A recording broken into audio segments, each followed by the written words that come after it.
15 big guys. That's crazy. Yeah, that's crazy. I know you're really busy this time of year. What goes through your mind when you think about how much work has been put into this event and how far along you guys are? Yeah, really appreciative of the people from the beginning. We had some community members and obviously the athletic staff 15 years ago that kind of wrapped their arms around this thing and allowed it to take off. And then our fans have turned it into, something that I would have never imagined. So it's been fun to watch it grow, and it's, really cool that it's kind of become the can't miss game of the year regardless of who we're playing on that day. And what would you have told? What would you have told 15 years ago if I told you this event would raise nearly $1 million? I think you guys are right up against it. Yeah, I didn't know I'd be alive 15 years later, probably, first of all, but yeah, it's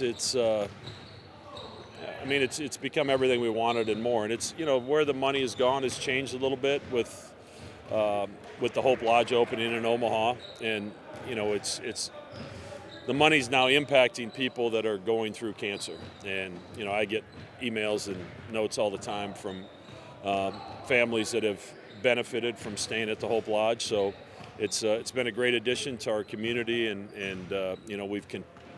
we've done our part to try to support it the best we can through this event. To have not only with the women's game at CHI, really following that celebration of basketball. Yeah, that's awesome. It's the first doubleheader that I can recall since I've been here. So, and obviously Flan has his group playing great, and the UConn women's team is great as always. So it'll be a great day of basketball for our fans, and to be able to have the Pinkouts kind of fall on the same day, which hasn't happened in the past either, is pretty cool.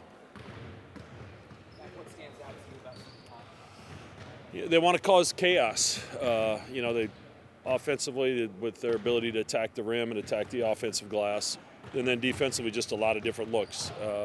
Full court pressure, quarter court pressure, some trapping. They take a lot of chances, and if you can take care of the basketball, you can make them pay for those chances. But oftentimes they get the other team a little bit out of rhythm because of how they play. And Shaheen's had to deal with some injuries and different things with his program this year, but he always has his team ready to play.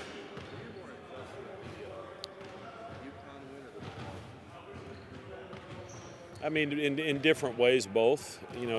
To go into that environment at UConn is very difficult to do, and if you lead start to finish, maybe jump out to a big lead and hold on to it. That's one thing, but we had to take like 3 really good shots from them and respond, and we did to on each occasion. So that showed some maturity of the group, and then at DePaul, I think defensively it was one of our better games in recent years in terms of following a plan, and sometimes a team with a pick and pop 5 has been our kryptonite, and our ability to kind of handle that when Skogman was in the game, and take a team that relies heavily on the 3-point shot and make sure they don't get a lot of good looks from the line.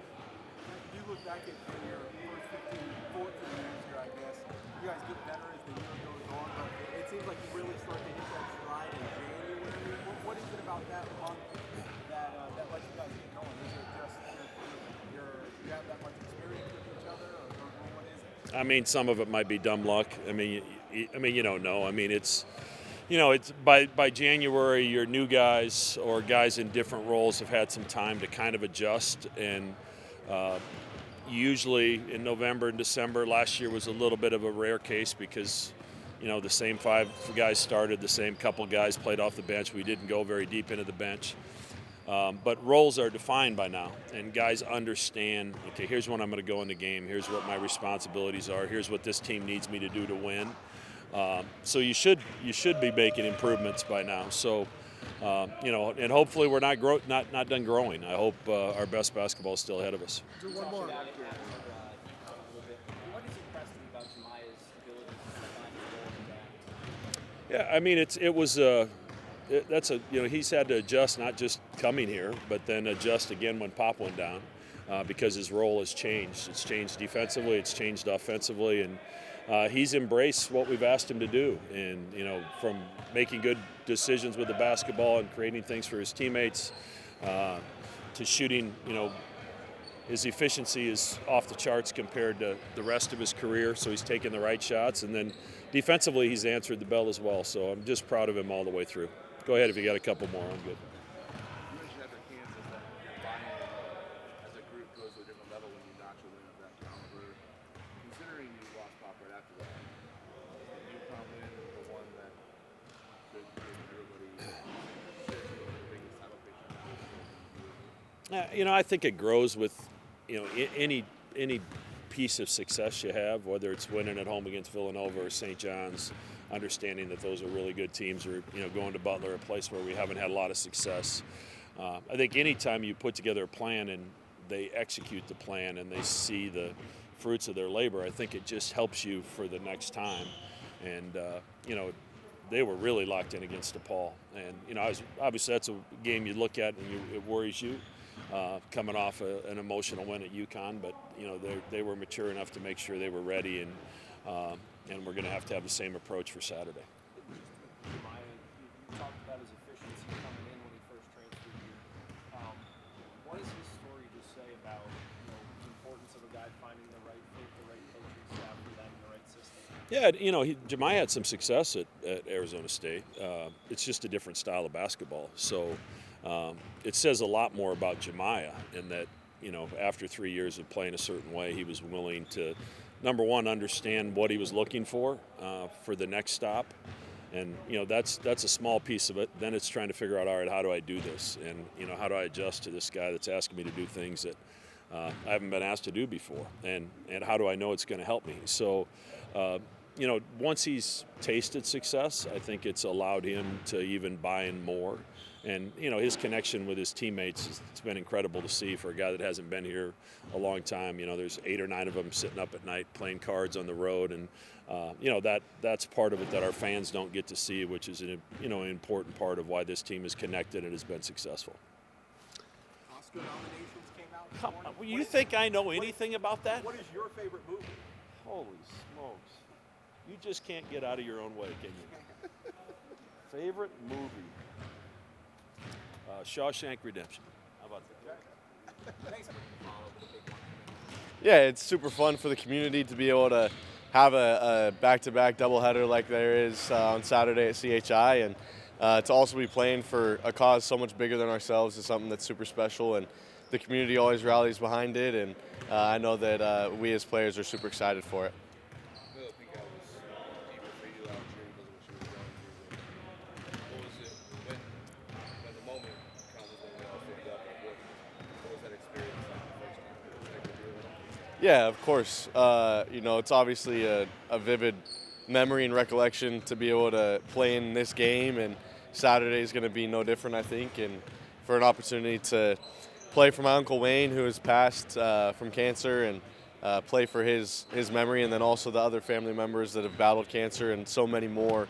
Everybody in this world knows somebody who's either battled cancer or is going through cancer treatments right now, and it's a great time to reflect and remember that things are so much bigger than basketball. So I'll definitely be thinking about that when we stand up and honor all those. Stephen, Max teams usually hit their stride in January. What do you think allows that? Is it you guys are that much more familiar? It just takes time to gel in? What is it about this team in particular that has allowed you guys to hit your stride in January? Yeah, a lot of key principles probably go into that when it comes to Coach Mack and the way that he builds a program, and year by year getting his guys to play in ways that are successful not only for their individual development but also as a team. And I think that in new eras with freshmen coming up and transfer portal and all those things that go into a new season, a lot of ways it just takes time for the comfortability on the court and off the court to come together. And I think that right around January you've had enough games under your belt to where you understand who your teammates are and what they're great at, and where you can all gel together. And I think that as we watch the film, we're starting to see more and more of that in every game. Was that process delayed a little bit when you guys lost Pop and after everything you went through? I mean, you missed the game, Paul missed the game. Was that delayed a little bit this year? Possibly, yeah. I think that injuries and just different roles changing throughout the season can obviously play a role into a team's level of play. And hopefully this is not the best that we'll play all year, and hopefully there's more good basketball to come for the Blue Jays. And I think that there is.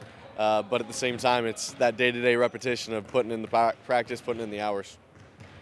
How good are you feeling health-wise with how important it is to your game? Yeah, things are feeling really good. I feel like I don't even think about it when I'm out there on the court. Obviously, there's a lot of treatment that goes in before every practice, every game, all those type of things to make sure that my body's ready for the toll that it's going to take when playing. But nothing else I'd rather be doing.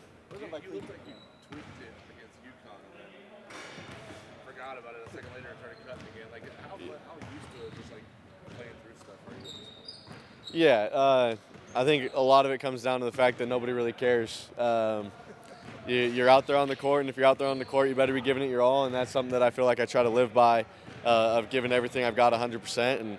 And so whether I'm banged up, bruised up, there's people going through, everything out there on the court, and there's people going through everything in life. So you just gotta keep pushing through, and I think that's kind of the character of this team. Honestly, is just continuing to push through and battle through adversity. What's it like for you guys on the bench, seeing Sammy making plays back at home, seeing JTT score 3 points?